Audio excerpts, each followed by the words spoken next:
Brought you by Meghdoot herbal. मुझे diabetes है। मेघदूत मधुशून्य ये हाई ब्लड शुगर और ब्लड प्रेशर को कंट्रोल तो करता ही है, साथ में ये मुझे काफी एनर्जेटिक रखता है। मेघदूत मधुशून्य खाओ, फिट एंड फाइन हेल्थ बना।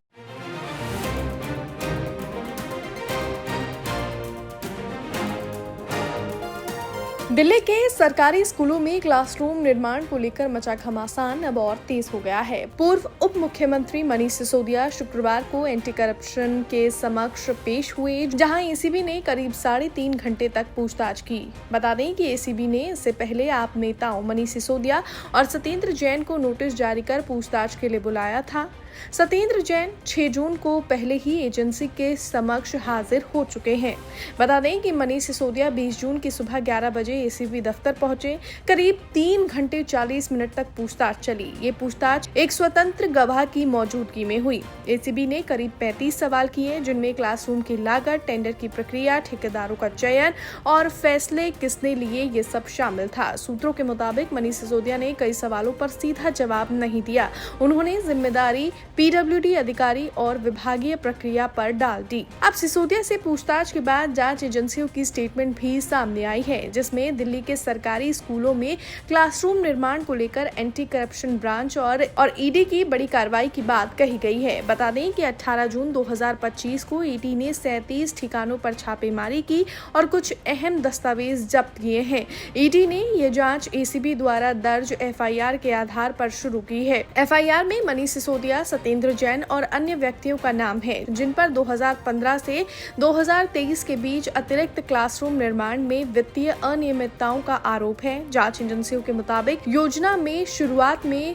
2405 क्लासरूम की जरूरत बताई गई थी, लेकिन बाद में ये संख्या बढ़कर 12748 तक पहुंच गई और ये विस्तार बिना जरूरी मंजूरी के किया गया। ईडी का दावा है कि निर्माण कार्य में महंगे स्पेसिफिकेशन अपनाए गए, कुछ मामलों में डुप्लीकेट वर्क्स दिखाए गए और लागत में करीब 49% तक की वृद्धि दर्ज की गई।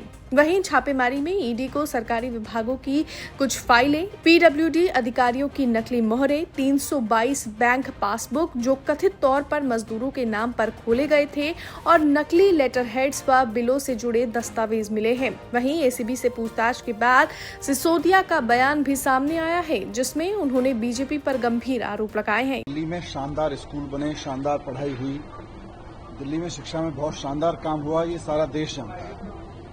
लेकिन भारतीय जनता पार्टी राजनीति से प्रेरित होकर अपनी एजेंसियों का दुरुपयोग करके इसमें एफआईआर करवाती है और फिर आज मुझे एसीबी ने बुलाया है। मैं सारी बातें रखूंगा एसीबी के सामने, लेकिन मैं यही कहना चाहता हूं कि पूरी तरह से राजनीति से प्रेरित मामला है। भारतीय जनता पार्टी ने सारी एजेंसियों का दुरुपयोग करके पिछले 10 साल में हमारे एक एक नेता की पूरी जिंदगी खंगाल डाली, लेकिन इनको मिला कुछ नहीं है। केवल और केवल फर्जी एफआईआर करते हैं और फर्जी एफआईआर में फिर केस चलता रहता है। होना इसमें भी यही है, कहीं कुछ निकलेगा नहीं। इस पूरे मामले में जांच अभी शुरुआती चरण में है। अभी तक किसी पर आरोप सिद्ध नहीं हुआ है, लेकिन देखना होगा ईडी और एसीबी की आगामी जांच में कानूनी कार्रवाई किस दिशा में जाती है। ब्यूरो रिपोर्ट, दिल्ली तक।